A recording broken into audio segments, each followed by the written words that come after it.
आज हम बात करने वाले एक ऐसी बड़ी अंतर्राष्ट्रीय खबर की जिसने दुनिया की दो सबसे बड़ी आर्थिक शक्तियों अमेरिका और चीन के बीच तनाव को बढ़ा दिया है। ये खबर सिर्फ राजनीतिक नहीं बल्कि टेक्नोलॉजी, रक्षा और आने वाले भविष्य से जुड़ी हुई है। दुनिया की दो सबसे बड़ी आर्थिक महाशक्तियों अमेरिका और चीन के बीच लंबे वक्त से तनातनी चल रही है। अब चीन ने बड़ा खेल कर दिया है, इसका सीधा असर अमेरिका पर पड़ा है। अमेरिका का बुरा हाल हो सकता है। इस वीडियो में हम आपको पूरा मामला बताने जा रहे हैं। नमस्कार, मैं सौरभ दीक्षित और आप देख रहे हैं विस्तक। चीन एक बार फिर अपनी ताकत दिखा रहा है और इस बार ये ताकत है rare earth materials. Rare earth materials पर उसका जबरदस्त कब्जा। तो चलिए जानते हैं कि आखिर चीन क्या कर रहा है और अमेरिका क्यों परेशान है। दुनिया में दो देशों की सबसे ज्यादा आर्थिक और तकनीकी ताकत है, अमेरिका और चीन। लेकिन दोनों देशों के बीच लंबे वक्त से खींचतान जारी है। कभी ट्रेड वॉर, कभी टेक्नोलॉजी, तो कभी जासूसी के आरोप। इस बीच आता है एक नया मुद्दा, रेयर अर्थ एलिमेंट्स, यानी ऐसी दुर्लभ धातुएं जो आधुनिक टेक्नोलॉजी के लिए बेहद जरूरी हैं। और इन धातुओं की सप्लाई का सबसे बड़ा मालिक है चीन। चीन आज रेयर अर्थ की ग्लोबल सप्लाई चेन पर पूरा कंट्रोल रखता है, इतना कि इसे दुनिया स्ट्रेटेजिक वेपन यानी रणनीतिक हथियार की तरह इस्तेमाल करता देख रही है। चीन चाहता तो है कि अमेरिका टेक्नोलॉजी में आगे ना बढ़े और इसी वजह से वो कई धातुओं का एक्सपोर्ट रोककर या कम करके अमेरिका पर दबाव बनाता रहता है।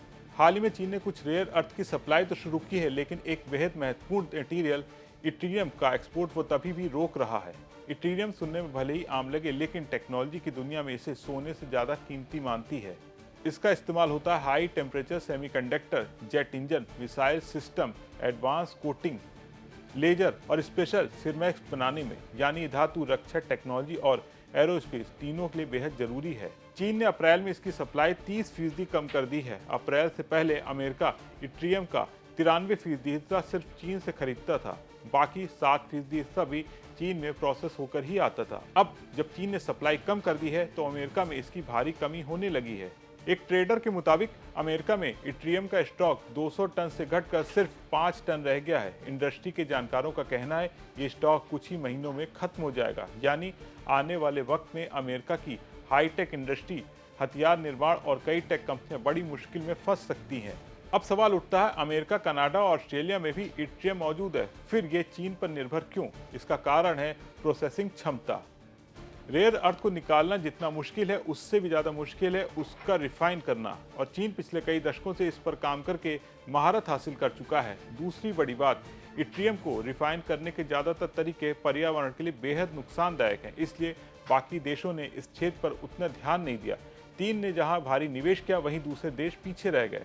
कुल मिलाकर आने वाले कुछ महीनों में ये मुद्दा और बड़ा हो सकता है। अमेरिका अपने लिए वैकल्पिक स्रोत खोजने की कोशिश कर रहा है, लेकिन ये इतना आसान नहीं है। चीन का रेयर अर्थ पर दबदबा सिर्फ आर्थिक नहीं बल्कि रणनीतिक हथियारों की तरह काम कर रहा है। अगर ये सप्लाई संकट जारी रहता है तो दुनिया के कई टेक कंपनियों से लेकर हथियार उद्योग सब प्रभावित हो सकते हैं। आप इस मामले में क्या सोचते हैं? क्या चीन का कदम दुनिया को टेक्नोलॉजी की रेस में धीमा कर देगा? कमेंट करके अपने विचार जरूर शेयर करें। अगर आपको ये वीडियो पसंद आया हो तो इसे लाइक करें, शेयर करें और बिजनेस जगत की तमाम बड़ी खबरों को देखने के लिए बने रहें विस्तक के साथ।